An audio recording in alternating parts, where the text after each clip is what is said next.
Asa ka si Pongdi? Pero nakita mo ba si Pongdi? Dito, lasing yung kagabi. Baka na natulog pa. Kilala kong kaliskis mo, Saka oy. naglaligilap na naman yun. Ano mo kaya si Pongdi? Saan kaya ang lupalap na naman pumunta yun? Ayun ba si Pongdi? Pongdi! Ano naman ginagawa? Oh, sakit ang ulo ko pare kagabi. Alam mo pare, bakit siya ka dito? Lapit ka konti. Alam mo pare kung bakit dito ako? Sumasakit na yun ang ulo ko eh. Kasi sa Pampanga, na-problema ko paano ko ibinta yung lupain ko doon.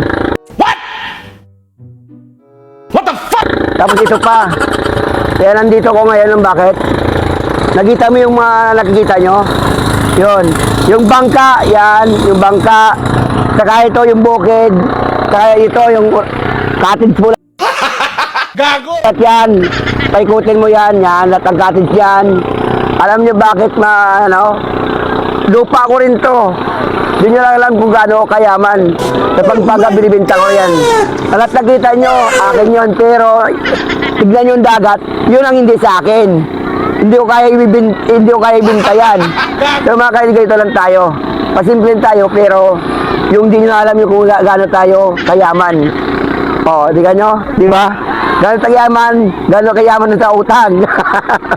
Hindi mga idol, yan yung gusto nyo pumunta dito sa Maragondon. Maragondon na... paano ito? Maragondon na to? Matungan Beach. Yan, pumunta kayo rito. Yan, dito. Libre kayo dito, libre kayo lahat, walang entrance. Sabihin nyo ng pangalan ko, ako si Pongdi. Yan, libre lahat kay Pongdi yan. Sabihin nyo pangalan ko, mga ka-idol. So mga ka-idol, at makita nyo, yun, akin yun. Galtay kayaman. So okay na idol ha, punta kayo rito, tandaan nyo, go!